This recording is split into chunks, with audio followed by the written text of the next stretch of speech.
Hello everyone. In this video, we'll discuss about the two key factors that affect a stock's price appreciation and as a result of which these stocks tend to become multi-baggers. So when I say multi-baggers, it means that these are the kind of stocks which gives you 10x, 20x, 30x sort of returns over a period of time.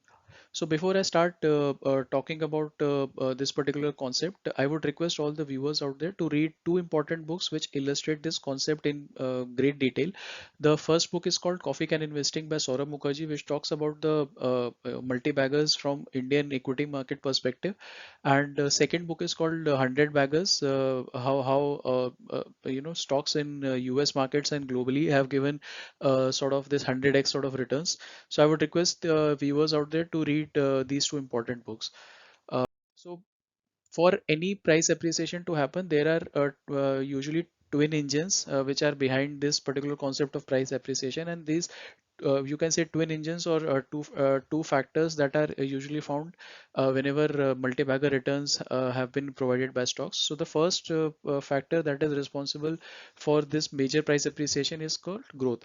Now you can have for any price appreciation to happen, there has to be a growth in the earnings or the rise in the earnings. So when I say earnings, it is earnings per share. So whenever we see that companies which have been consistently reporting high earnings quarter on quarter or year on year, there can also be rise in sales, which is also called as top line, or there can also be a rise in free cash flow, which again increases as per management's capital allocation skills. So in general, growth is a factor which is common, and that is the most driving factor which because of which the price appreciation happens. And as a result of this growth, what happens is the markets start viewing such sort of companies in a positive way. So when I say positive way, it means that the markets usually tend to give high high P multiples to such sort of companies, and because of which what happens is the P ratio of that particular stock undergoes a re-rating. So just to give you an example, let's say for Reliance. So recently, before 2015, when Jio came into picture and all, Reliance was usually trading at a particular price earnings ratio. But then once the Jio factor came into picture, what has happened is the markets have started viewing Reliance as in a very positive way, and because of which what has happened is the P P ratio of that particular company sort of got re-rated, and that is the reason we have seen such stupendous returns in case of Reliance. So to explain this particular concept, what I have done is I have quoted a fictitious company called A, and let's go 21 years back, and we are talking about the year 2000, wherein this particular company has earnings per share or EPS of rupees 1.2. And let's assume that at that point of time in the year 2000, it was trading at it was trading at 9.6 rupees. So what happens is, so P ratio obviously will become 8. So how do you calculate P ratio? It is your price per share in the numerator and earnings per share in the denominator. So simply 9.6 upon 1.8 is 8. So let's assume that after 20 years, that is now we are into year 2020, the company's EPS has shot to rupees 24. So it was 20 years back, it was rupees 1.2, and now it is at 24 rupees. And assume that now that the stock is trading at rupees 576. So again, we can calculate the P ratio of that, and we can see that the P ratio is 576 upon 24, which is 24. So now we can see that what has happened is because of the 20x rise in earnings, because in the year 2020 the EPS was rupees 1.2, and now it is now it is in the year 2020 it is rupees 24. So the EPS has shot up to 20x, and a P ratio, P re-rating has happened from 8 to 24. So as a confluence of these two events, what has happened is the stock has stock is now trading at 576 rupees 576.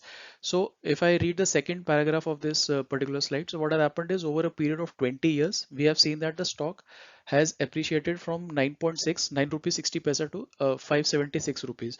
So if you calculate it in returns term, we have this is called a 60 bagger. So when I say 60 bagger, it means that if you put 1 rupee into the stock, you will get 60 rupees at the end of 20 years. So that this is how it is called as a 60 bagger. And uh, why this why the stock has appreciated 60 times? Because it is 20x increase in the EPS, and the P re-rating has happened from 8, which was in year 2000, to 24, which is in year 2020. So as I said, because of the combination of these two strong events, that is rise in EPS and re-rating of a P, the stock has become 60 bagger in stock has become 60 bagger in 20 years.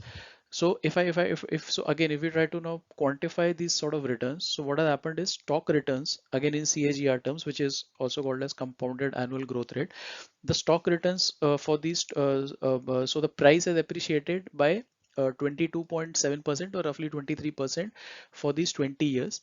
And if I try to further divide this into how the EPS has grown over a period of 20 years, so EPS growth is 16%, and PE ratio, which is which got re-rated from 8 to 24, the PE ratio has consistently increased at a 5.6% a CAGR return. So the reason why we have, so the reason I am showing this particular example in detail is because we can see that majority of the growth, which is approximately 70% of the price appreciation, can be attributed to stupendous growth in returns, which is 16% year on year. So if so, I mean, the reason why we talk in detail is because if I just look at P to value investors out there, the P ratio of 24 might look very expensive as well, because usually P ratio more than 10 or 12 is considered to be expensive. But then we need to understand that how the growth has happened in this particular company called A over a period of 20 years. So we cannot say that it is only because of P which has got re-rated,